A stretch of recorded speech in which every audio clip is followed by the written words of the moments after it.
What's up, everybody? Hey, welcome. Hopefully you're having a great day. This is Tim Ekelund. Welcome to the channel. Hey, I'm sorry. It's been a little while since we made a video. We've had some really cool things going on. And I'm just gonna start this by saying, if you didn't know, I'm actually a real estate agent. Well, I'm actually a real estate broker now. I haven't made a video in a little while because we actually started our own brokerage, and we have been super busy just kind of getting that launch. So I apologize, but now we're on it and I'm bringing you a good one. I hope you like this video. I think it's really gonna help. And I'm at my house right now because I got a few items here that I want to show you that you definitely need to get for be prepared for a hurricane. Hey, we're gonna rock and roll on this video. This is your hurricane preparation. Here we go. We are in the beginning of hurricane season. We need to do a video on hurricane preparation. We just had a tropical storm last week, so this is like perfect timing. When it comes to hurricane season, I think the number one thing is you have to be prepared. You have to be prepared when hurricane season comes, okay? If you are not prepared, that's I want to say your own fault, but you know when hurricane season starts, so you should be prepared, okay? Well, hurricane, you know it's coming into the Gulf and you know it's coming up. So if you don't feel safe, then, you know, head out of town, right? Because they will come, and when they come, and if you're scrambling for things, then that's where I think, from my experience, people start, you know, kind of getting really disheveled and frantic and freaking out. So number one, be prepared. I think I'm just gonna put these kind of in the same category, food and water, okay? You have to be prepared. If a hurricane's coming or when hurricane season starts, make sure you have enough water. We do those big 5-gallon jugs, you know, that they get delivered to your house. So whenever there's a storm coming, I just have him drop off more. We're gonna drink it no matter what. And then when he comes next time, he doesn't have to drop off if we don't use it. So hey, drop off another 3 or 4 jugs, you know, it's an extra 20 gallons. I mean, we're gonna drink it, okay? Or if you don't have one of those, just go stock up on gallon jugs of water. You know, it's water.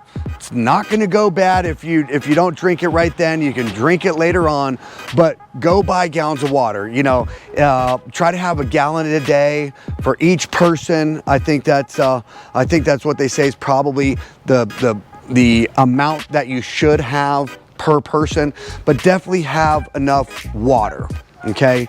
Make sure you have snacks, okay? And we're gonna get into all the food and stuff, but make sure you have snacks. Now, when it comes to food, I haven't experienced this, but I have heard that if your power goes out, you know, you'll lose everything in your fridge and in your freezer. So I've heard it was kind of people have hurricane parties and just take everything out of the freezer, barbecue. People be eating up all those fillets and those steaks they had in the freezer. If your power is going to go out, make sure you have non-perishable items. You know, you got all the ramens and the pastas. And now if you have a generator that we're going to talk about in a little bit, and you can run your fridge, then you can have other things in there. But make sure you have food, because the one thing I've noticed is that it's not that places run out of food. It's just if their power is down, they're not going to be able to run their computer systems to be able to for you to be able to make purchases. So make sure you have plenty of food, but those non-perishable ones are probably going to work the best. And if you're going to do soups, you know, make sure you have a hand can opener. Don't have the electric can opener and hope that it's going to work, because if you don't have power, you're not going to have the can opener. So I don't know why, but we still rock a hand can opener. So it's just easy to use. We've always had it. So if you don't think your fridge is going to go out, then you know, you make sure you have food for that you can eat and things like that. And remember, you know, cook in quantity if you can, so that way you're not cooking a bunch of stuff and heating up the house. You know, do some pastas, that got carbs, and do some meats and things like that. But it just really depends on if you're going to have power or not. So let's talk about cooking utensils and how you cook stuff. If your power's out, you're not gonna have a microwave. And if you have an electric stove, you're not gonna have a stove. So how are you gonna cook stuff? Well, you better have a grill, right? So you better stock up on some charcoal, be able to throw stuff out on the grill. Or if you got like a little camping stove, because that's probably gonna be about it. But we're gonna talk about having a gas hot water heater, a gas stove, and all those cool things, because that really helped out. But so you want to think about cooking utensils, and then also a first aid kit. You know, because if you're going to be out cutting wood or anything like that, or if the hospital not necessarily closes, but if you can't get to a hospital, you know, you make sure you have a first aid kit.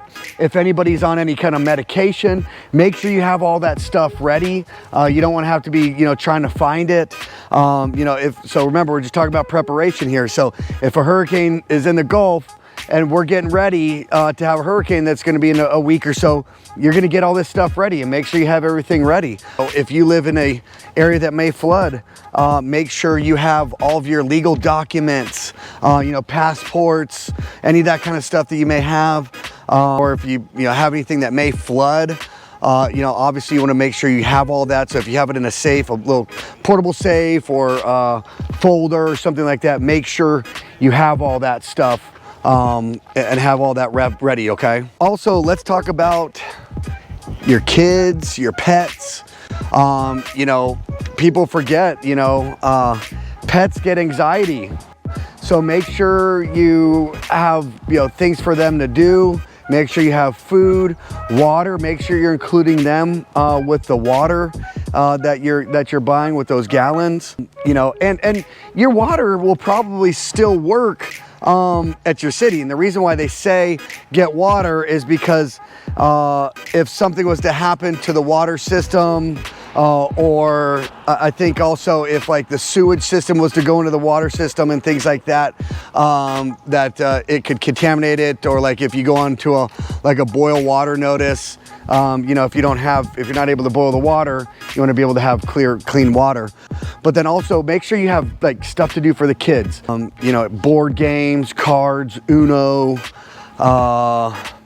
you know, things like that. So make sure, you know, coloring books, you know, educational stuff, because you definitely want to make sure that they stay entertained as much as possible until after fact. And remember, if you haven't watched my other video on the Hurricane Sally video, make sure you watch that, because you'll see what was going on with the devastation afterwards. Now, if your power goes out, you definitely want to make sure you have, you know, a flashlight. Make sure you have batteries, candles, matches, you know, a way to be able to have light.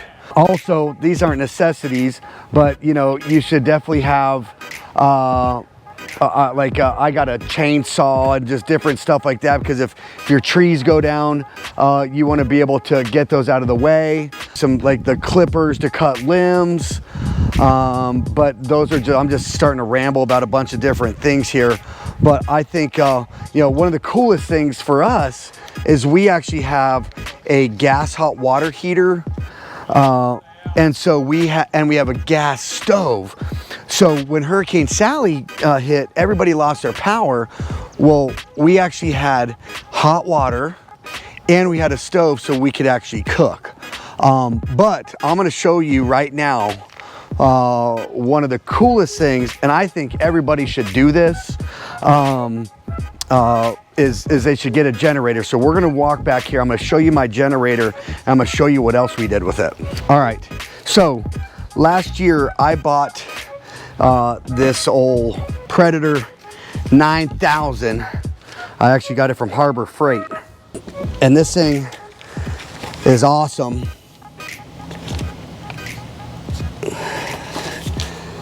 Cool thing is, this sucker, so it's been sitting since last year, and this sucker will just turn. Let's see. Oh yeah, come on.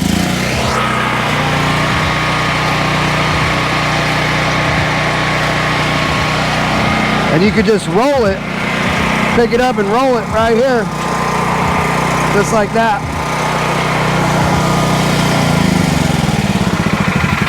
But the cool thing is, so I'm gonna show you guys this, but I got this big cord here, right? You see this big cord, all right? And I plug it in to here. And now if you don't have this, you can just plug in extension cords and you can run your house. You can run different things. So if you got, if you have fans, or if you have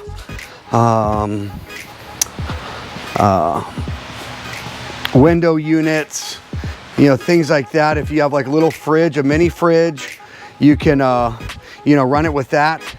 So I'm gonna show you what I did, because having a generator is a must. And I think that's probably one of the biggest things about being prepared for a hurricane is getting a generator, because you might not use it every year, but if a hurricane comes and you don't have a generator, you're gonna be really bummed, okay? But if you do get a generator big enough like I got, what I did is I had my electrician come and check this out. What he did is he hooked this up. So I just plugged that big cord, this big cord here. I plugged this sucker right that side into that one, that side into the generator. All right, plug it right into here. Okay, and then I come here. Right now it's on street. It's on. I would turn this off, right? And then turn the generator on, and it'll run the house. That's going all up into the system in there, into my house. And that cost me about $400 for it to have my electrician hook that all up. And I'll tell you, it was the best $400, because when Hurricane Sally hit, I was able to run that, and it almost, our whole house was running. We had fans, our fridge, our freezer, lights, a little portable AC unit. So we were actually living pretty well. The kids were able to turn on the TV, and we busted out the DVD player. So they were actually able to stay entertained. But I'll tell you, if you have a generator that's fairly big and you have your electrician or have an electrical company hook that up to where you can do that, it's a lifesaver. Now, the only problem is if you have a generator, you have to make sure that you have enough gas, okay? And that's part of it, is having enough gas, not only for your generator, but for your cars. Because the thing is, gas stations are gonna run out of gas, or they don't have power to run the gas. And so in the Hurricane Sally video I did, we couldn't find gas, so I actually drove over to Alabama, ran over to Alabama and got gas, okay? Then what you do is you go and you get gas cans, right? So we got gas cans all lined up. We're all ready. So that way, what we do is we'll go fill those up, and if we don't use them, I'll just put them back in the. I'll just pour it in the car, right? Getting a generator like that or something similar is nice. That's a big dog. That'll run a lot, but you don't have to go that big. Okay. So I think I covered a lot, and if there's stuff I didn't cover, you know, I apologize. There's probably gonna be people out there say you didn't talk about this, you didn't talk about that. I know one time people was telling me that one thing that they have done or heard of is you fill up your bathtub full of water. So you always have the fresh water in there as well. Like I said, we do the 5-gallon jugs of water. It gets delivered. And, you know, whenever time comes, I just tell them to drop off some more. But gas, generator, food, but just being prepared, y'all. Just be prepared for a hurricane that's gonna help, that's gonna be the biggest thing. So everything that I talk about, these are my opinions, these are my stories, my experiences. I'm just bringing you what I know. It's not right or wrong or whatever. You can do what you want. But, you know, since I've lived here for almost 10 years. Hurricane Sally was the first one that we've had. Okay, I've had people commenting, oh, that's a Hurricane Alley. There's so many hurricanes and this and that. We have had 3 hurricanes in the past 20 years. Okay, Ivan, Dennis, and then Sally. And I'll tell y'all, these storms, it's kind of crazy because we actually had a baseball tournament in Biloxi this past weekend, and it was supposed to get rained out, it was supposed to get slammed. We had barely any rain, and none of our games got delayed. We played the whole week, but Pensacola got slammed, like 80-mile-an-hour winds and things like that. So the storms and things like that, they're kind of crazy. Thank you so much for coming and watching. If this is your first time here, I really, really appreciate it. Hey, this is Living in Pensacola, Florida. We're in the Panhandle, and my job is just to help you understand what it's like to live, sleep, eat, work, play, do everything here in Pensacola and along the Panhandle. Man, the lizards and the bugs are out today. Not too many bugs, but a lot of lizards. I love it. A lot of cool little creatures running around, you know, get all that rain, they all come out. Hopefully you enjoyed that video. I'm back. Don't worry, you're gonna start seeing me a lot. And I really, really appreciate you guys being in there. If you have any questions, remember, my name's Tim Ekelund. I am your local real estate broker. We run a full service real estate company. So if there's anything I could do, if there's anything we could do when it comes to real estate, if you have any questions about the area, let me know. Hit me up, send me a DM, call me, email me, Facebook, whatever, comment below. And I really appreciate you. Y'all have a good one, and stay safe out there. Later.